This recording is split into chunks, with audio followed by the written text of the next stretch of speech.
I remembered it was the middle of the night in New York. But if he wanted my help so urgently, wouldn't he have left his phone on? I stared angrily at the unresponsive phone for another minute before turning to more productive tasks. My immediate impulse was to call Lane.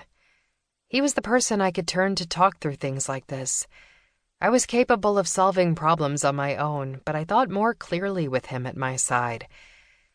But if he could keep something so big from me, did I know him as well as I thought I did? I still needed to wrap my head around everything that had happened earlier that night. I couldn't call Lane. There was no way I was getting to sleep anytime soon, so I got down to work. I knew a lot about Rick already, but it wasn't like I was a superfan. I enjoyed his escapist books. I didn't know much about him personally, but no one living in the United States with a television or internet connection could have missed the coverage of his disappearance 7 years ago. Missing for 6 weeks. Long enough for all sorts of theories to abound, but not too long for the public to forget him.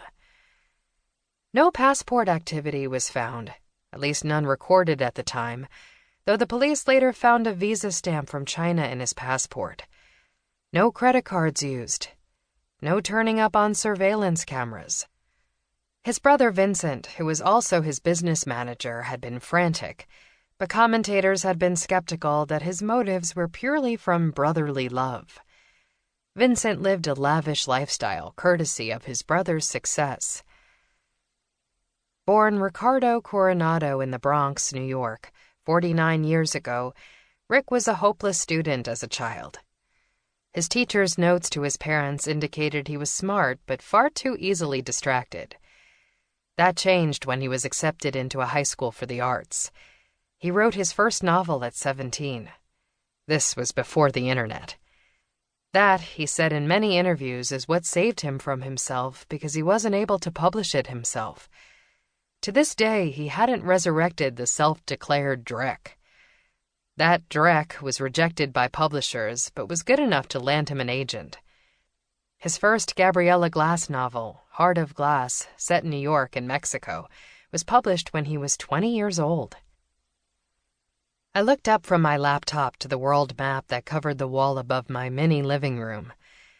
I hadn't realized he was so young when the book had been published. That explained some of Gabriella's more difficult-to-believe backstory, such as infiltrating a drug cartel when she was 13 to rescue her mother. Said drug cartel had accidentally discovered Mayan ruins with a hoard of gold, which Gabriella proceeded to rescue for the descendants of the Mayans after she rescued her mother. Over the course of 19 novels over the next 22 years leading up to Rick's disappearance, Gabriella had remained eternally 26 years old.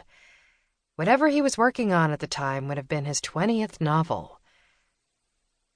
I'd already looked up the Delacroix family mentioned in the manuscript, but found nothing. Rick would have changed the name. I tried searching for a French tea empire. Interesting history abounded, but none of it appeared to be related to a murderous family ghost and a stolen statue. Several prominent families and homes were supposedly haunted, but that didn't get me anywhere. Unless I decided to give up being an academic and move to Paris to become a tour guide, which I admitted didn't sound completely unappealing. I was also at a disadvantage because I didn't speak French. I was the antithesis of Gabriella. The only language I spoke fluently was English. Though I'd been born in Goa, India, my parents spoke mostly English with each other and with me in Mahilan, since my dad is American and English gets you far in India.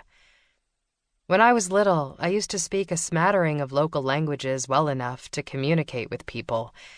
In a country with over 70 formal languages and hundreds more dialects, it wasn't uncommon to have conversations that lapsed into 3 or more languages.